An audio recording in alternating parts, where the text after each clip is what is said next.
చూస్ country delight, live better. ఇప్పుడే country delight app ని download చేసుకోండి. సో ప్రెసెంట్ నాతో పాటు ఉన్నారు గౌతమి చౌదరి అండ్ వాళ్ళ నాన్నగారు చైతన్య కుమార్ గారు. నమస్తే అండి. కొత్తగా అనిపిస్తుందా మీడియా, కెమెరాలు, లైట్లు? ఈ స్టూడియో కొత్తేనండి. స్టూడియో అట్మాస్ఫియర్ కొత్త నాకు. అనుకున్నారా ఇలా రావాల్సి వస్తుంది, ఏదో ఒక రోజు నేను మాట్లాడాల్సి వస్తుంది, ఫైట్ చేయాల్సి వస్తుంది? లేదు అసలు, నా ఊహల్లో లేదు అసలు రావాల్సి వస్తుంది. అర్థమవుతుంది మీ ఫేస్, మీ కళల్లో. ఎందుకంటే ఆడపిల్ల తండ్రి అనే వాళ్ళకి ఆడపిల్ల మంచిదా చెడుదా ఇవన్నీ పక్కన పెడితే ఆ పెయిన్ ఉంటుంది డెఫినెట్ గా. ఆ పెయిన్ అర్థం చేసుకోగలం, ఎన్నో ఇష్యూస్ చూసాం కాబట్టి. బట్ తను చేస్తున్న ఫైట్ కావచ్చు, తను మాట్లాడే మాటలు కావచ్చు, ఫ్రమ్ డే 1 నుంచి మీరు అబ్జర్వ్ చేసే ఉంటారు. రాకపోయినా కానీ ప్రతిదీ వీడియో, ఎలా మాట్లాడింది, ఎందుకు మాట్లాడింది, ఎలా మాట్లాడాల్సి వచ్చింది, వెనక ఎవరైనా ఇన్ఫ్లుయెన్స్ చేస్తున్నారా, డెఫినెట్గా ఉంటుంది. ఎందుకంటే వాళ్ళ లైఫ్ డిఫరెంట్, మీ లైఫ్ డిఫరెంట్. మీరు ఎక్కడో ఆంధ్రాలో ఉంటారు, వాళ్ళు ఎక్కడో తెలంగాణలో ఉంటారు. సేమ్ వాళ్ళ పేరెంట్స్ మీ పేరెంట్స్ లాగా. ఏమనిపించింది ఓవరాల్గా అసలుకి? ఆ మీద నేను మాట్లాడిన కాసేపు, ఆల్రెడీ మాట్లాడి ఉన్నాను కాబట్టి మీరేం చెప్తారు యాజ్ ఎ ఫాదర్గా? మీ వర్షన్ ఏంటి అసలుకి? మా అమ్మాయికి, ఈ అబ్బాయికి 2013 నుంచి గుంటూరు ఆర్వీఆర్ కాలేజీలో పరిచయం ఉందండి. గుంటూరు ఆర్వీఆర్ ఇంజనీరింగ్ కాలేజీలో చదివేది అమ్మాయి. ఆ క్రమంలో ఏమైందంటే నా నోటీసు రాలేదు వీళ్ళ స్నేహం ఎప్పుడు కూడా. 2017లో అట్టుంది, ఏదో హోటల్ పెట్టుకోవాలనుకుంటున్నాం మేము ఒక ముగ్గురం కలిసి. పెళ్ళికి ముందే 19లో పెళ్ళి అయిందండి. 2017లో అడిగింది అట్టుంది మా అమ్మాయి, హోటల్ పెట్టుకోవాలనుకుంటున్నానంటే. ఎందుకమ్మా హోటల్ ఎందుకు ఇప్పుడు అని అంటే, కాదు మాకు ఒక గ్రూప్ ఉంది, ముగ్గురం కలిసి మేము ప్లాన్ చేసుకుంటున్నాం. ఎవరెవరు అంటే ఇట్లా మా కాలేజీలో చదివే పిల్లలని గౌతమ్ పేరును మహేష్ పేరు చెప్పిందండి. అప్పటికి రిలేషను ఈ మా నోటీస్కి తీసుకురాలేదు. గౌతమ్ అంటే మీరు మొన్న అమ్మాయి పార్ట్నర్. అవునండి, అవును. అయితే అప్పుడు మరి పెట్టుబడి అని అంటే, పెట్టుబడి మేము బయట చూసుకుంటున్నాం, ఏంటి గౌతమ్ నేపథ్యం ఏంటి, మహేష్ నేపథ్యం ఏంటి అని అడిగా నేను. మరి వ్యాపారం అంటే కెమిస్ట్రీ కుదరాలి కదా అని అంటే, గౌతమ్ దగ్గర నిల్ బ్యాలెన్స్, మహేష్కి కూడా వాళ్ళ నాన్న కోఆపరేషన్ లేదు అసలు, బయట చూసుకుంటాం మేము, బయట ఇన్ఫ్లుయెన్స్ చేసుకొని మేము అప్పు తెచ్చుకుంటాం అనేది. మా ఆవిడ ఒక 2 లక్షలు ఇచ్చింది అప్పుడు, 2 lakhs ఇచ్చింది. సరే వాళ్ళు మొత్తానికి వాళ్ళ చుట్టాల దగ్గర, ఫ్రెండ్స్ దగ్గర డబ్బులు తీసుకున్నారు. ఓపెనింగ్ అప్పుడు కూడా నన్ను పిలిచినా నేను వెళ్ళా. నేను ఎందుకంటే పేరెంట్స్కి సంబంధం లేకుండా వాళ్ళు పెట్టుకుంటున్నారు, వాళ్ళ పేరెంట్స్ కూడా రావట్లేదు అన్నది కాబట్టి మేము వెళ్ళలేదు అసలు. 17లో పెట్టిన హోటల్ షార్ట్ పీరియడ్లోనే వాళ్ళు సక్సెస్ అయ్యారండి. వాళ్ళు అయ్యారు. తర్వాత ఆ బిజినెస్ని ఎస్టాబ్లిష్ చేసుకుంటూ వస్తున్నారు వాళ్ళు. 19లో పెళ్ళి ముచ్చట తీసుకొచ్చింది అమ్మాయి. తీసుకొని వస్తే, అమ్మ ఆలోచించుకో నువ్వు పెళ్ళి అంటే లేదు బాబు, మేము 6 years నుంచి రిలేషన్లో ఉన్నాం, నాకు నమ్మకం ఉంది అబ్బాయి మీద, నన్ను బాగా చూసుకోగలడు అని నమ్మకం నాకు ఉంది. ఏంటి 6 సంవత్సరాల్లో ఫస్ట్ టైం చెప్పింది మీ అమ్మాయి అప్పుడే మీకు? అంటే పెళ్ళి అనేది లేదంటే మా ఆవిడకి చెప్తే మా ఆవిడ అన్నదంట, నువ్వు తిరగమాక అన్నదంట. అయితే 17లో హోటల్ పెట్టుకున్నారు కదా, ఇక మేము ఆ రిలేషన్ మేము క్వశ్చన్ చేసే పరిస్థితి లేదు. ఎందుకంటే ఒక బిజినెస్లోకి వెళ్ళిపోయారు వాళ్ళు. ఇక ఒక అగ్రిమెంట్ ఏదో చేసుకున్నారు వాళ్ళు, చేసుకుంటే వెళ్ళిపోయారు. గిస్మత్ అని ఒక బ్రాండ్ పెట్టుకుని వెళ్ళారు అనమాట. ఇక ఆ క్రమంలో ఏమైందంటే, పెద్దలు మేము కూడా మాట్లాడితే బాగుంటుంది కదా మేమని ఫస్ట్ మేమే వెళ్ళాం వాళ్ళ ఇంటికి. ఎందుకని అంటే నాది కూడా ఇష్టపడి చేసుకున్న పెళ్ళే, లవ్ మ్యారేజ్. లవ్ అండి, లవ్ అని చెప్పుకోవడం అని కాదులే, ఇష్టపడి చేసుకున్నాం మేము, దానికి లవ్ అని కవరేజ్ కాదులేండి, చేసుకున్నాం. మా అమ్మ నాన్న కూడా ఆ రోజుల్లోనే కమ్యూనిస్టుల వాళ్ళు పూలదండలు పెళ్లి చేసుకున్నారు. వాళ్ళు SSLC చదువుతూనే వాళ్ళు మంచి కుటుంబం ఎస్టాబ్లిష్, భూస్వామి కుటుంబం అమ్మాయి కూడా. సరే వెళ్ళి మాట్లాడామండి. మాట్లాడిన తర్వాత ఆయన కూడా ఏమన్నాడంటే, నా పిల్లగాడు కరెక్ట్గా ఉండకపోవచ్చు, మీరు ఆలోచించుకోండి. ఫస్ట్ పోయినప్పుడు ఏమైందంటే, ఆయన మాట్లాడే విధానం కూడా ఇంట్లో ఆడవాళ్ళకి రెస్పెక్ట్ ఇవ్వకుండా, ఆయన ఒక పెత్తందారులాగా. ఎందుకంటే ఇప్పుడు భార్య అంటే మనతో ఈక్వల్ కదా, పైగా ఆ గ్రామ సర్పంచ్ కూడా చేసుందాం. నాకు ఎందుకో అట్మాస్ఫియర్ నచ్చలేదు. సరే ఏముంది లేదు, మన ముందు జరిగి ఉంటుందిలే ఆయన అనుకున్నానులే. కానీ మాట్లాడిన తర్వాత ఆయన కూడా సుముఖంగానే ఉన్నాడు. మా అబ్బాయితో మాట్లాడానండి, వాడు కూడా చెబుతున్నాడు అన్నాడు. వాడు ఏదో స్లీపింగ్ పిల్స్ కూడా మింగాడు, నేను చేసుకోవాల్సిందే అన్నాడు. హాస్పిటల్ అంటే అంత ముందు జరిగింది లేండి, అది మేము కూడా వెళ్ళాం హాస్పిటల్. అంటే మీరు ఒక మాట అన్నారు, అట్మాస్ఫియర్ నాకు నచ్చలేదు. ఆ ఇంట్లో ఆయన మాట్లాడే తీరు ఎలా ఉంది అప్పుడు? అంటే ఆయన ఒక మాట అన్నారు, నేను చుట్టుపక్కల ఒక 10 గ్రామాలను అడిగినా కానీ ఎవరినైనా కానీ ఒరే అని కూడా పిలవను, మీరు వెళ్ళి కనుక్కొని రండి, నేను అవసరమైతే నా చెప్పు తీసుకుని నేను కొట్టుకోవడానికి కూడా సిద్ధం అని చెప్పి ఒక మాట అన్నారు. సరే, ఇప్పుడు మీరు మీడియా వాళ్ళు అడిగితే నో ప్రాబ్లం, అసలు ఆయన అభిప్రాయాన్ని గౌరవించి అడగండి మీరు కూడా, నో ప్రాబ్లం, నేను కాదంట్లా. నా ఎదురుగా జరిగిన సిచ్యుయేషన్ చెప్తున్నాను. ఎందుకంటే మా ఇంట్లో ఆడవాళ్ళకి ఒక రకమైన ప్రాధాన్యత ఉంటుంది మాకు అసలు. ఆ ఇంట్లో నాకు ఫస్ట్ కనపడలేదండి. సరే, నేను కూడా దాన్ని పెద్ద పట్టించుకోవాలి, మొదటిసారి పోయా కదా అని నేను.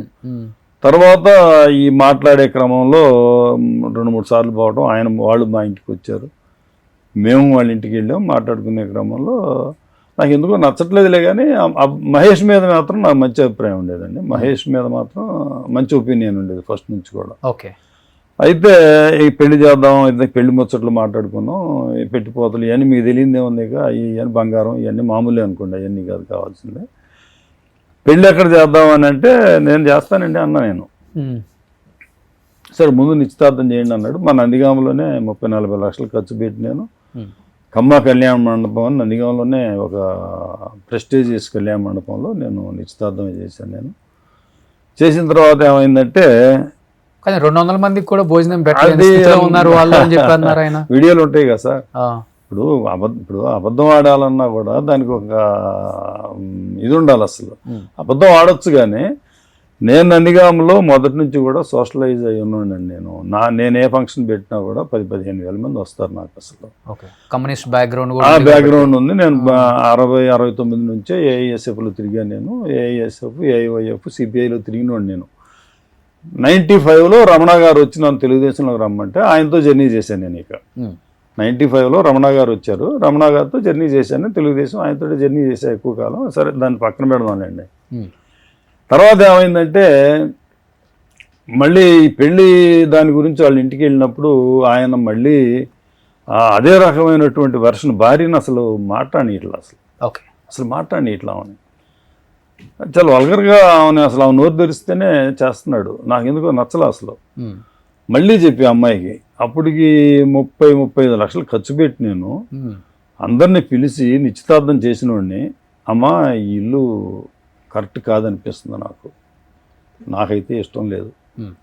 ఏ తండ్రి చెప్పడండి, నిశ్చితార్థం అయిన తర్వాత ఆగమని ఏ తండ్రి చెప్పడు అసలు. కానీ నేను చెప్పి అమ్మాయికి వద్దమ్మా అని. అమ్మాయి అన్నది కాదు, మహేష్ మీద నమ్మకం ఉంది నాకు. కానీ మీకు కూడా ఉంది మహేష్ మీద నమ్మకం? నాకు నమ్మకం ఉంది. అయితే మహేష్ వచ్చాడు మా ఇంటికి, మామయ్య అటువంటిది ఏం జరగదు, నేను గౌతమికి ఎక్కడ కూడా గౌరవానికి భంగం లేకుండా చూసుకుంటా అన్నాడు. అయినా కూడా నేను ముందడుగు వేయలేదండి, నేను అట్లే కూర్చున్నా. అడుసుమల్లి పూర్ణ అని ఆయనకి నాకు మధ్యలో ఒక ఫ్రెండ్, ఇప్పుడు చనిపోయాడు పాపం ఆయన. ఆయనతో నాతో ఇద్దరితో బాగుంటాడు ఆయన. సరే, ఆయన వచ్చాడు నా దగ్గరికి. ఎందుకు చిన్ని ఏంటంటే, ఏమనండి నాకైతే ఇది పెళ్ళి కదా ఇది అని అంటే, లేదులే నేను ఏం కాదులే, పిల్లగాడు మంచోడులే అన్న తర్వాత, సరే నేను ఎమ్మడి పెట్టుకొస్తాలే బాబు గారు అన్నాడు. వచ్చారు. మళ్ళీ వచ్చాక, పెళ్ళి ఆడ చేస్తారు బాబు గారు అంటే, మీ ఇష్టం అండి, ఎక్కడ చేయమంటే ఆడ చేస్తా అన్న. ఒక 2 రోజులు అన్ని కళ్యాణ మండపాలు తిరిగామండి. విజయవాడ చుట్టుపక్కల అన్నీ తిప్పాడు ఆయన. తెప్పి ఆఖరికి ఏమన్నాయంటే, బావగారు నేను మా ఊళ్ళో చేసుకుంటాలేండి, ఏ కళ్యాణ మండపం కూడా సరిపోయేటట్లేదు, మా ఊళ్ళో చేసుకుంటాను అన్నాడు. సరే, నేను కూడా మా ఆవిడతో అమ్మాయితో మాట్లాడిన తర్వాత, సరే చేసుకొని బాబు ఎక్కడైతే ఏముంది అని చేసుకుంటాను అంటున్నాడు కదా అన్న. ఆయన చేసుకున్నాడు. ఆ ఖర్చుల్లో మేము కూడా షేర్ ఇచ్చాం. 2 కోట్లు అయిందా పెళ్లికి? ఎందుకు అవుద్దండి 2 కళ్యాణ మండపం కట్టారా సార్? ఎందుకు సెట్టింగ్ ఏమైలా పెళ్లికి? ఆల్రెడీ రాయల్ హంపి అని ఒక కళ్యాణ మండపం ఉంది అక్కడ. ప్యాడీ ఫీల్డ్స్ అంట లీజుకి తీసుకున్నారంట, ఏది పార్కింగ్ చేయటానికి. మరి ఎన్ని ప్యాడీ ఫీల్డ్స్ తీసుకున్నారో, వాళ్ళకి ఎంత లీజ్ కట్టారో వీళ్ళు ఊర్లో చాలా లాక్కున్నారు. మైనారిటీస్ కూడా బెదిరించి ఒక మార్కెట్ డైవర్ట్ అని కాదు, అలాంటి వాళ్ళు ప్యాడీ ఫీల్డ్స్ ఫార్మర్స్ కి డబ్బులు ఇచ్చి లీజ్ తీసుకున్నారని నేను అనుకోను. సరే, ఆయన వర్షన్ 2 కోట్లు అయింది, ఒకటే కొడుకు కాబట్టి గ్రాండ్ గా చేశారండి. ఓకే, కానీ మీ నాన్నగారు వర్షన్ అసలు ఆయనకి నిశ్చితాంబుదాలకి father కి గుర్తులేదేమో భోజనాలు కానీ. పెట్టని చేతగాకే పెళ్లి నా దగ్గర చేసుకున్నారు, 2 కోట్లు అయిందన్నారు. కానీ మీ నాన్నగారు ఒక మాట అన్నారు, పెళ్లికి అయిన ఖర్చులలో నేను కూడా నా షేర్ నేను ఇచ్చానండి. ఇచ్చానండి. మీరు 1 కోటి రూపాయలు ఇచ్చారు ఆయన? లేదండి, 40 లక్షలు అడిగాడు. 40 లక్షలు అడిగాడు ఆయన. అవునండి, ఆ, 80 లక్షలు అయిన బావగారు మొత్తం అన్నట్టు నేను 40 లక్షలు ఇచ్చేసారు. ఇచ్చేసాను నేను. ఓకే. అవునండి, White. అయిపోయిందా, ఇచ్చేసాను, డబ్బులే ఇచ్చా. ఆ, ఇక పెళ్ళైన తర్వాత ఆ ఇంట్లో అమ్మాయి గడపడానికి కూడా పెద్ద పరిస్థితులు అనుకూలంగా ఉండవండి వాళ్ళు, ఎందుకంటే వాళ్ళకి బాగా అతిశయం ఎక్కువ.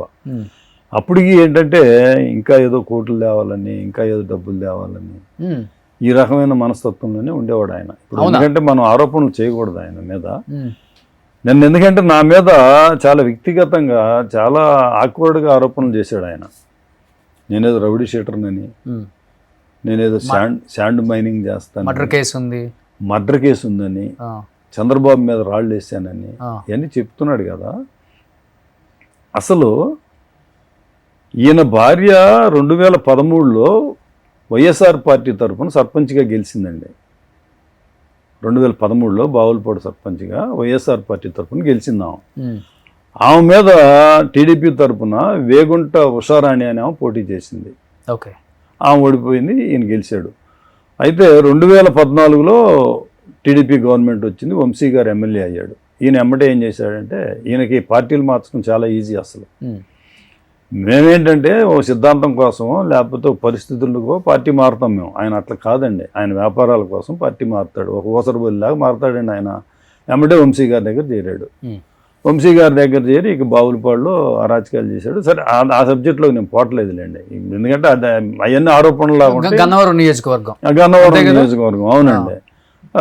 వంశీ గారి దగ్గర చేరాడు, ఇక ఆర్థిక అరాచకం చేశాడు, ఎన్ని చేయాలి అన్నీ చేశాడు ఆయన. ఉమ్, ఆయన ఏమంటాడంటే, నన్ను పట్టుకొని నేను వైఎస్ఆర్ పార్టీ అని, ఉమ్, ఆయన టీడీపీ పార్టీ అని చెప్తాడు. నిన్న నేను 95లో రమణ గారితో పాటు నేను టీడీపీలో తిరిగినోడు. నేను ఉమ్, 2004లో కాంగ్రెస్ పార్టీలో పోయా కొన్ని కారణాల వల్ల. నేను ఓకే. అప్పుడు దాకా టీడీపీలో బాగా కరడుగట్టిన టీడీపీ మేము కూడా. ఉమ్, ఈయన గారు ఏం చేశారంటే, తర్వాత 2019 అయిపోయింది. 2019 ఎన్నికలకు కూడా టీడీపీలో నేను సౌమ్య గారి తరఫున ఎన్నికల్లో బాగా తిరిగా నేను. ఉమ్, అయితే సౌమ్య గారు ఓడిపోయింది, టీడీపీ కూడా ఓడిపోయింది 19 ఎన్నికల్లో.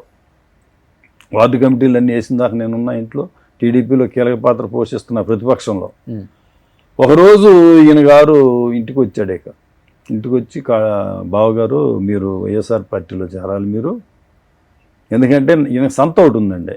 సంత ఎప్పుడు కూడా పవర్ మీద ఆధారపడి నడుస్తూ ఉంటుంది, దానికి ఖచ్చితంగా అధికార పార్టీ సపోర్ట్ ఉండాల్సిందే. ఈయన ఈ పిల్లి మొగ్గలు ఊసడవేలు రాజకీయాలు చూసి ఈయన ఎవరు నమ్మడం మానేశారు. అక్కడిక వంశీ గారు కానివ్వండి, యార్లగడ్డ వెంకటరావు గారు కానివ్వండి, వీళ్ళు ఎవరు మానేశారు అసలు. ఈయనకి ఒకసారి పోతే ఇంకోసారి ఉండదు అనమాట జనరల్గా అసలు. ఎట్లండి, నేను టీడీపీలో ఉంటున్నాను, నేనంటే అదేంటి బావగారు, డబ్బులు వస్తే అమ్మాయికి వచ్చినట్టు కదా, ఆయనకు వచ్చినట్టు కదా, ఈయనకి వచ్చినట్టు కదా, కాళ్ళ ఎలా పడ్డాడు. నేను వస్తే ఏంటి ఉపయోగం ఏంటన్నా నేను అంటే, సంత నడుస్తుందండి, మా సంత నడవనీయట్లేదు. మొండితాక అరుణ్ కుమార్ గారికి బాగా ఇన్ఫ్లుయెన్స్ ఉంది, ఎమ్మెల్సీ. మీరంటే బాగా వాళ్ళకి గౌరవం ఉంటుంది, మీరు వైసీపీ పార్టీలో చేరండి నా సంత కోసం, నాకు బలం కావాలి నాకు అని నన్ను చేశాడు. సరే, ఈ పిల్లల కోసం మనం ఏముంది, ఈ వయసులో మనం ఎక్కడున్నా ఏముందిలే అని ఆయన కోరిక మీదకి వెళ్ళడం జరిగింది. అరుణ్ కుమార్ గారి దగ్గరికి దగ్గర చేయడం జరిగింది. ఆయన వాడుకొని సంత లైన్లో పెట్టుకోవడం జరిగింది.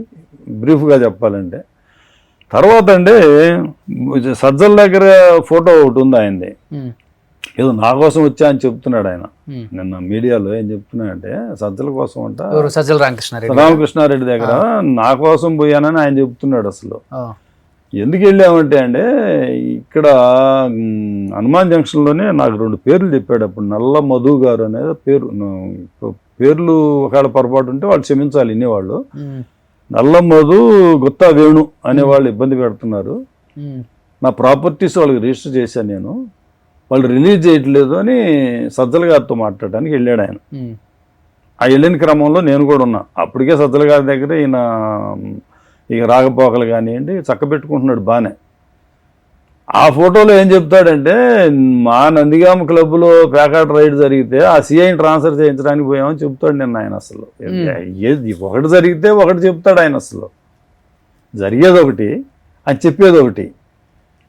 నిన్న ఆ బిగ్ టీవీలో కూడా ఎంతసేపు జరిగింది ఏంటి, ఇప్పుడు ఇక్కడ మా అమ్మాయికి అన్యాయం జరిగింది, మా అమ్మాయి కొన్ని ఆధారాలు చూపించింది, లీగల్గా ప్రొసీడ్ అవుతా ఉంది, న్యాయం చేయమని అడుగుతా ఉంది, మీడియా దగ్గరకు వస్తుంది. అవన్నీ మర్చిపోయి నేను సినిమా నిర్మాతని, నేను సినిమా ప్రొడ్యూసర్ని, నేను బాగా అధికార బలం ఉన్నోండి అని ఈ చెబుతున్నాడు ఆయన. అసలు పైగా నేనేదో మర్డర్ కేసులో రౌడీ షీటర్ అంటున్నాడు నన్ను. అసలు మీరు ఎంక్వైరీ చేయండి, రౌడీ షీటర్ అయితే మీరు ఎంక్వైరీ చేయండి. ఎందుకంటే నా గురించి నేను చెప్పుకోవాలంటే మీరు చెప్పే ఎమ్మెల్యేల పేర్లు నాకు బాగా తెలిసిన వాళ్ళే కదా ఉండేవాళ్ళు.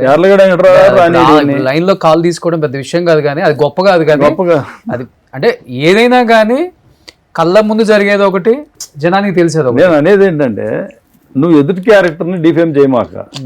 నీ కొడుక్కి నీ కోడలికి వచ్చింది డిస్ప్యూట్, నువ్వు జెంట్మెన్ గా కూర్చొని మాట్లాడుకో. సుమన్ టీవీలో మీ పర్సనల్ అండ్ బిజినెస్ ప్రమోషన్స్ కోసం కింది నెంబర్కి కాంటాక్ట్ చేయండి.